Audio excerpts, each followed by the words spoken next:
नमस्कार दोस्तों, अगर आपका भी 18 फरवरी के दिन मैथ का क्लास 10th का पेपर है बिहार बोर्ड का, तो इस ऑब्जेक्टिव क्वेश्चन को हर हाल में एकदम रट कर चले जाइएगा।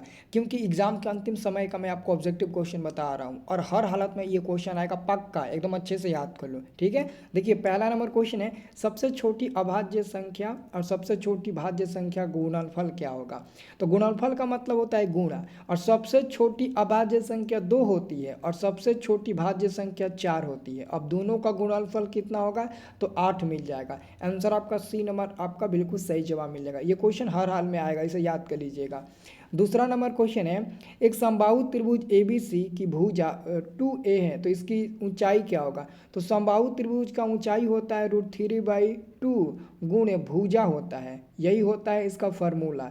तो √3 और बाटा में 2, भुजा का मान दिया है 2a, तो यहाँ पर 2a लिख दीजिए। 2 से 2 कट जाएगा तो मिल जाएगा आपका √3 और a मिल जाएगा। तो ऑप्शन नंबर देखिए, ये बी नंबर में आपको दिया गया है, तो बी नंबर वाला आपका बिल्कुल सही जवाब मिल जाएगा, है ना। अगला क्वेश्चन आपका है तीन नंबर, दो चर में एक घातीय समीकरणों के ग्राफ यदि प्रतिच्छेदी रेखाएं हो तो हलों की संख्या कितना होगा, सिर्फ एक होगा। ऑप्शन नंबर आपका 3 नंबर का ए नंबर सही जवाब मिल जाएगा। ठीक है बाबू, चैनल को सब्सक्राइब कर लो। अगर आप विज्ञान सामाजिक विज्ञान का भी हूबहू क्वेश्चन लड़ने वाला लेना चाहते हो तो इसी चैनल पर आपको मिलेगा, और वो भी वीडियो में, तो तुरंत चैनल को सब्सक्राइब कर लो। और वीडियो के डिस्क्रिप्शन बॉक्स में जाकर चेक करो, एक हमारा व्हाट्सअप ग्रुप का लिंक मिलेगा, उस ग्रुप में ज्वाइन हो जाना। क्योंकि मैं चाहता हूँ कि आपके हर पेपर के दिन आपको अच्छे तरीके से मदद करके भेजा जाए, ताकि आपका एग्जाम अच्छा जाए और साथ में आप पेपर अच्छे से लीक कराओ, है ना। डिस्क्रिप्शन बॉक्स में लिंक है, जाकर आप लोग ज्वाइन कर लीजिएगा। बहुत लोगों को डिस्क्रिप्शन बॉक्स चेक करने नहीं आता कि सर कहाँ पर व्हाट्सअप ग्रुप का लिंक मिलेगा। देखो बता देते हैं, आपके मोबाइल में व्हाट्सअप है ना, आप अपने मोबाइल में व्हाट्सअप ओपन कर लीजिए। जैसे कि यहाँ पर देखिए, हम अपने मोबाइल में व्हाट्सअप ओपन कर लिए हैं, ओपन हो गया है ना। अब अपने मोबाइल में व्हाट्सअप ओपन कर लीजिएगा ग्रुप ज्वाइन करने के लिए, और ओपन करने के बाद अपने मोबाइल में स्टेटस कहाँ देखते हैं, आप अपने मोबाइल में स्टेटस तो देखते होंगे ना। तो देखिए इस तरफ आप देखते होंगे, यहाँ पर देखिएगा इस तरफ काफ़ी लड़के ने स्टेटस लगा रखा है। तो हम भी क्या करेंगे, आप भी इधर आ जाइएगा, है ना। और इधर आने के बाद आपको इधर ऊपर में ना एगो कैमरा का ऑप्शन दिखेगा, एगो सर्च का, एगो 3 डॉट का। तो आपको सर्च वाले ऑप्शन पर क्लिक करना है और उस पर लिखिएगा स्टडी प्लस। क्या लिखिएगा, स्टडी प्लस। जैसे आप स्टडी प्लस लिखिएगा तो ऊपर में देख लीजिएगा मेरा फोटो और स्टडी प्लस का नाम आ जाएगा, ऊपर वाला। नीचे वाला भी मेरा है, तो ये भी ज्वाइन कर सकते हो, लेकिन ऊपर वाला मेन है, तो ऊपर वाला आप लोग ज्वाइन कर लीजिएगा। जैसे ज्वाइन करिएगा तो देख लीजिए ये ग्रुप में, देखो सारा लड़ने वाला हूबहू प्रश्न हम आपको ग्रुप में डाल देते हैं। आप देख लीजिए, यकीन नहीं है तो पूरा का पूरा डाल देते हैं, डालते हैं ना। तो आपको यहाँ पर मोबाइल में, आपके मोबाइल में ना यहाँ पर ऊपर कोनवा में ना फॉलो का ऑप्शन आएगा, उसे फॉलो कर लीजिएगा ना, तो ग्रुप ज्वाइन हो जाएगा। फ्री वाला ग्रुप है, पैसा वाला ग्रुप नहीं है ना। तो आप लोग ज़रूर ज्वाइन कर लीजिएगा, ठीक है। चलिए, तो हम आपको 4 नंबर क्वेश्चन बता देते हैं बाबू, देखिएगा ध्यान से। 4 नंबर आपका क्वेश्चन है, 4 नंबर क्वेश्चन ध्यान से देखिएगा आप लोग। 4 नंबर क्वेश्चन है कि cos 90 माइनस ए, तो cos 90 माइनस ए साइन ए होता है, याद कर लो। ये तो आसान क्वेश्चन पूछ दिया आप लोगों से, ऑप्शन नंबर बी हो जाएगा बाबू। अगला क्वेश्चन है 5 नंबर, साइन 18 डिग्री बटे cos 72 डिग्री, तो ये दोनों आपस में कट जाता है, आंसर मिल जाएगा बी नंबर, 1 मिल जाएगा। याद रखना, कभी भी अगर ऐसे आपको क्वेश्चन आएगा ना तो उसका आंसर एक ही होगा, आप अंदाजे टिक लगा दीजिएगा। क्योंकि इन दोनों में से किसी भी एक को चेंज करोगे ना तो इसका आंसर एक ही मिलेगा, इसलिए मैं बता रहा हूँ। अगला क्वेश्चन है, निम्नलिखित में कौन अभाज्य संख्या है, इसमें से बताओ कौन अभाज्य संख्या है। जो संख्या किसी से नहीं कटेगा वही होगा। तो जो आपका 41 दिया है ना सी नंबर में, यह किसी से ना कटेगा, 2 3 5 7 कुछ से नहीं कटेगा। अगर नहीं कटेगा तो यही अभाज्य संख्या हो जाएगा। अगला क्वेश्चन है 7 नंबर, दो लगातार संख्याओं का, 7 नंबर क्वेश्चन है, दो लगातार संख्याओं का मौसा क्या होगा। तो दो लगातार संख्याओं का मौसा हमेशा 1 होता है, याद रखिएगा। अगला क्वेश्चन है 8 नंबर, निम्नलिखित में कौन परिमेय संख्या है। तो ऑप्शन नंबर ए होगा, क्यों, क्योंकि √1 का वर्गमूल 1 हो जाएगा और 144 का वर्गमूल आपका 12 हो जाएगा, तो यही ना परिमेय संख्या हुआ। बाकी आप चेक कर लो, कौन परिमेय नहीं होगा, नहीं होगा पक्का, चेक कर लो। ओके, ऑप्शन नंबर ए हो जाएगा। अगला क्वेश्चन है, किसी पूर्णांक पी के लिए प्रत्येक सम संख्या का रूप क्या होगा। इसमें सम संख्या का रूप आपको बताना है ना। तो देखिए बाबू, ये लास्ट में क्या है, एक है, एक सम संख्या है, नहीं विषम है, तो आंसर नहीं होगा ये देखिए सी नंबर में एक लास्ट में एक सम संख्या है, नहीं सर विषम है, ये भी नहीं होगा। अब दोस्तों पी देखिएगा, पी के जगह पर अगर एक रखते हैं तो एक क्या सम है, नहीं है, विषम है, ये भी नहीं होगा। अब बचा है डी नंबर, तो डी नंबर होगा। पी के जगह पर एक रखोगे तो 2 मिलेगा, पी के जगह पर अगर 2 रखोगे तो 4 मिलेगा। 3 रखोगे तो 6 मिलेगा, 4 रखोगे 8 मिलेगा। अब 2 4 6 8 जो भी मिलेगा ये सब तो सम संख्या है, तो बिल्कुल आपका डी नंबर आंसर हो जाएगा, क्योंकि पूछ रहा है सम संख्या का रूप बताना है, तो आंसर तो डी नंबर आपका हो ही जाएगा, पक्का होगा ना। अगला क्वेश्चन देखिएगा कि एक एक अशून्य परिमेय और अपरिमेय संख्या का गुणनफल। एगो परिमेय ले लो अपने मन से, जैसे कि 4 हमारा परिमेय हो गया, और एगो अपने मन से ले लेते हैं अपरिमेय √3। इन दोनों का गुणनफल क्या होगा 4√3। तो 4√3 परिमेय है कि अपरिमेय है? अपरिमेय है, ऑप्शन नंबर 20 सही जवाब मिल जाएगा। ओके, अगला क्वेश्चन आपका है 11 नंबर, बहुपद x² माइनस में 11 के शून्यक। तो दोस्तों ऐसे क्वेश्चन का आंसर तो बहुत आसान होता है बताना। कभी भी ऐसा क्वेश्चन पूछेगा x² माइनस में 11 बराबर में 0 कर लीजिएगा, तो अब हो जाएगा x² माइनस 11 बराबर को उधर भेज दीजिएगा तो प्लस में 11 मिल जाएगा। अब स्क्वायर हटाइएगा तो प्लस माइनस के साथ रूट में 11 मिल जाएगा। तो x का मान हो जाएगा एगो प्लस में रूट में 11 मिल जाएगा, एगो माइनस में रूट में 11 मिल जाएगा। तो ऑप्शन नंबर देखो डी नंबर में दिया है, एगो प्लस में √11, एगो माइनस में √11, तो डी नंबर आपका सही जवाब मिल जाएगा। अगला हमारे पास क्वेश्चन है दोस्तों 12 नंबर, यदि बहुपद x² माइनस में के x प्लस में 8 के शून्यकों का योग 6 है तो k का मान क्या होगा? बाबू शून्यकों का योग होता है अल्फा प्लस बीटा, और अल्फा प्लस बीटा बराबर माइनस में b/a फार्मूला होता है, और शून्यकों का योग का मान दिया है 6 बराबर में, ये माइनस है तो यहाँ पर माइनस लिखिए ब्रैकेट में। b का मान क्या है? तो b का मान यहाँ से माइनस में k है तो माइनस में k। ए का मान कितना है? तो यहाँ से निकालिएगा तो 1 मिल जाएगा। तो 6 में 1 में गुणा होगा 6 हो जाएगा, बराबर में माइनस माइनस प्लस के हो जाएगा। तो के का मान कितना मिला? 6 मिला, 6 दिया है 6 में मिल जाएगा, डी नंबर आपका सही उत्तर मिल जाएगा 12 का।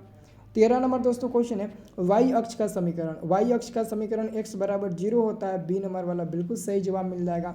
अगला क्वेश्चन है 14 नंबर, निम्नलिखित में कौन समांतर श्रेणी में नहीं है? आपको स्पष्ट रूप से दिख रहा होगा सी नंबर वाला, क्योंकि बार बार अंक दोहरा रहा है, यही हमारा क्या होगा? तो समांतर श्रेणी में नहीं होगा, ये एपी में नहीं है, सी नंबर वाला देख लीजिए सब लोग ध्यान से।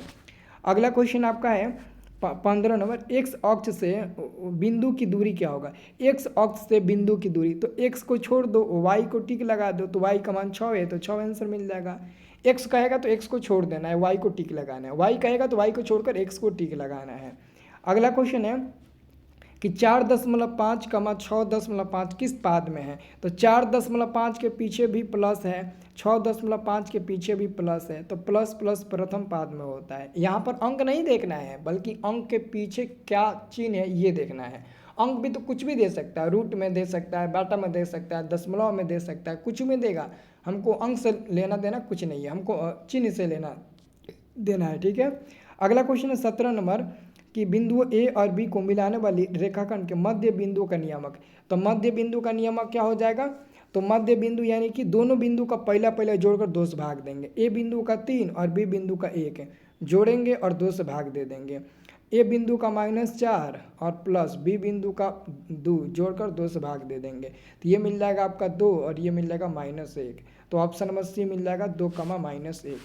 अगला क्वेश्चन आपका 18 नंबर, मूल बिंदु से बिंदु P -1, -b की दूरी क्या होगा? तो अंदर रूट में a² + b² हो जाएगा, ऑप्शन नंबर आपका ए नंबर वाला सही जवाब मिल जाएगा।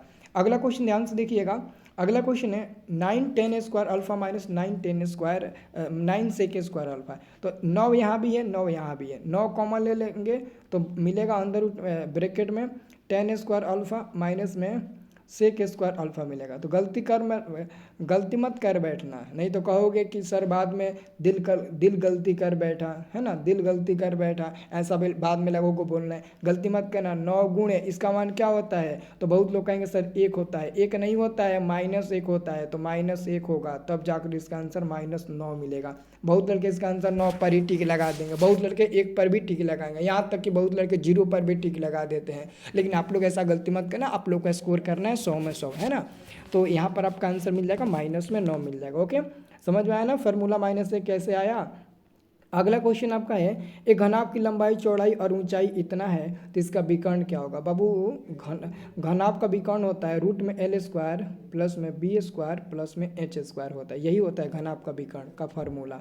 तो L का मान 10 है, 10 का स्क्वायर 100 हो जाएगा, और B का मान 8 है, 8 का स्क्वायर 64, फिर 6 है H का मान, तो इसका हो जाएगा कितना 36 हो जाएगा, 36 जोड़िएगा तो मिल जाएगा 200, 200, और 200 को बाहर निकालिएगा तो 10√2 मिल जाएगा, और 10√2 ऑप्शन नंबर ए में है, तो ऑप्शन नंबर ए आपका सही जवाब मिल जाएगा, है ना। 200 का रूट निकालिएगा तो 10√2 मिल जाएगा, ऑप्शन नंबर ए वाला। अगला क्वेश्चन है 21 नंबर, यदि किसी घटना की संभावना पी हो तो इसके पूरा घटना की क्या होगा, तो एक में से पी घटा दो, ऑप्शन नंबर डी सही जवाब मिल जाएगा। अगला क्वेश्चन आपका है, यदि किसी घन के प्रत्येक किनारा एल इकाई हो तो उसका संपूर्ण पृष्ठीय क्षेत्रफल 6L², ऑप्शन नंबर बी सही जवाब मिल जाएगा।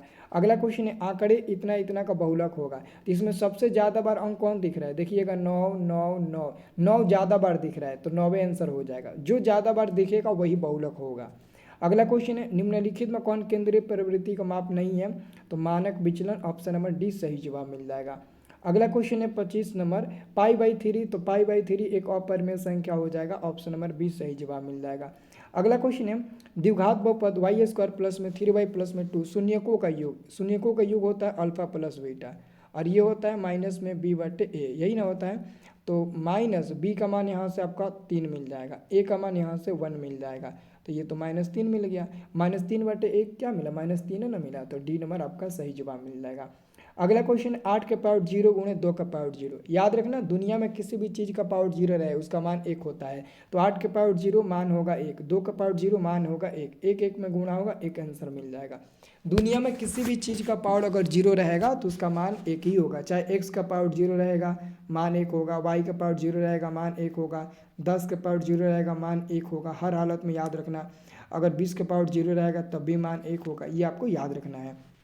अगला क्वेश्चन है 28 नंबर, कि y² ब्रैकेट में 1/y प्लस में 3 का मान क्या होगा, तो y² को पहले 1/y से गुणा करो, फिर y² को आप 3 से गुणा करो, तो स्क्वायर से एक y कट जाएगा, तो बचेगा y प्लस ये हो जाएगा 3y², तो ऑप्शन में देखो डी नंबर में हूबहू दिया गया है ना, तो वही आंसर हो जाएगा।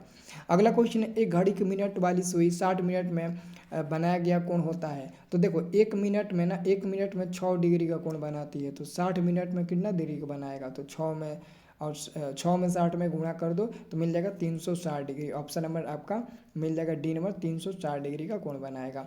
अगला क्वेश्चन है, प्रथम 6 अभाज्य संख्याओं का माध्यक निकालना है, माध्यक, तो पहले लाइन से 6 को अभाज्य लिख लो, तो 2 अभाज्य हो गया, 3 हो गया, 5 हो गया, 7 हो गया, और 9 नहीं होगा, 11 हो जाएगा, 13 हो जाएगा, 6 को अभाज्य संख्या हो गया। याद रखना दोस्तों, अगर माध्यक निकालना होता है तो जो भी अंक दिया रहता है तो पहले उसको हम लोगों ना बढ़ते क्रम में सजाते हैं, तो ऑलरेडी ये जो अंक दिया गया है ये ऑलरेडी बढ़ते क्रम में सजा हुआ है। अब बीच वाला मान देखेंगे कौन होगा, तो बीच में हम देखेंगे तो दोस्तों बीच में 2 को मान मिल रहा है, 5 और 7, तो हम ये नहीं कह सकते हैं कि 5 आंसर होगा या 7 होगा, या फिर ये भी नहीं कह सकते हैं कि 5 और 7 दोनों होगा।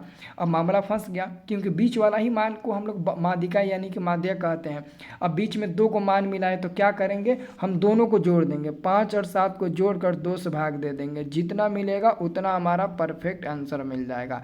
6 मिला तो 6 हमारा बिल्कुल सही उत्तर हो जाएगा, ठीक है।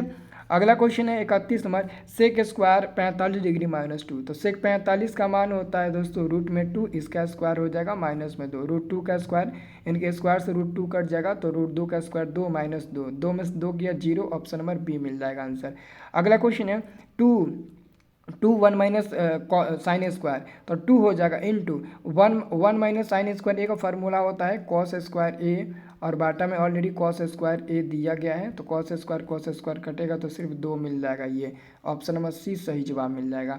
अगला क्वेश्चन है 33 नंबर, यदि थीटा बराबर 90 डिग्री तो sine theta minus cos theta, तो देखिए साइन थीटा का मान 90 रख दो, माइनस कॉस थीटा का मान कितना है 90, तो 90 रख दो, साइन 90 का मान 1 और कॉस 90 का मान 0, तो क्या मिल जाएगा 1 में से 0 गया, आपका 1 आंसर मिल जाएगा, है ना, ऑप्शन नंबर बी सही जवाब मिल जाएगा।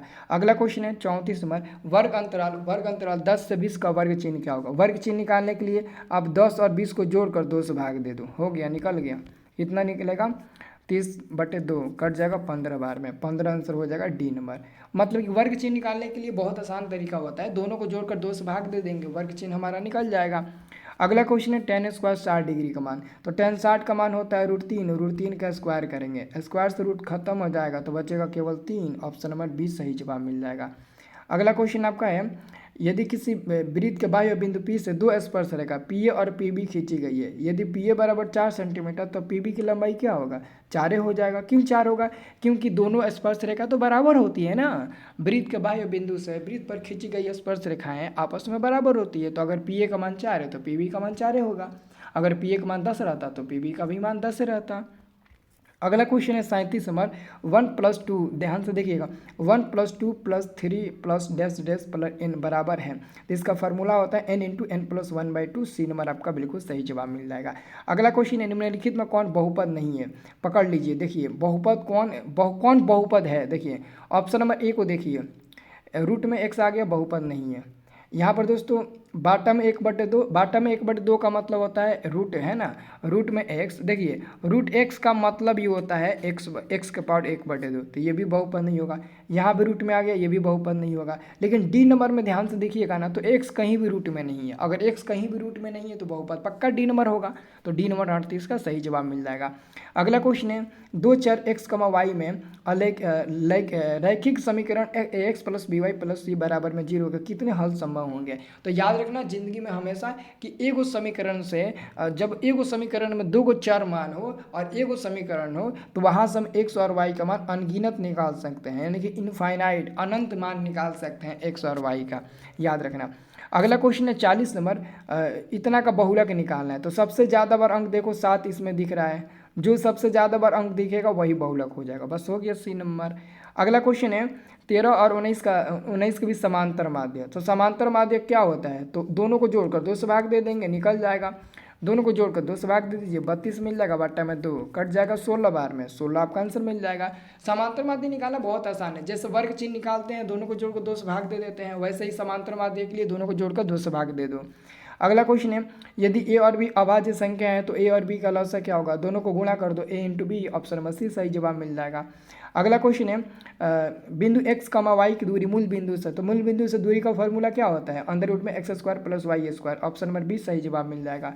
अगला क्वेश्चन है यदि किसी घनाभ की लंबाई, चौड़ाई और ऊंचाई इतना हो तो घनाभ का आयतन, तो घनाभ का आयतन होता है लंबाई गुणे चौड़ाई गुणे ऊंचाई, ऑप्शन नंबर ए सही जवाब मिल जाएगा। हो गया आंसर, हो गया कि नहीं हो गया। तो ये दोस्तों मैंने आपको जितना भी क्वेश्चन बताया ना ये सब इंपॉर्टेंट क्वेश्चन था, तो आप बताओ क्या समझ में आया ना, सबको समझ में आया होगा, है ना। ये इंपॉर्टेंट क्वेश्चन था, तो पहले चैनल को सब्सक्राइब कर लो, है ना, और जाओ जल्दी से व्हाट्सएप ग्रुप ज्वाइन कर लो, है ना।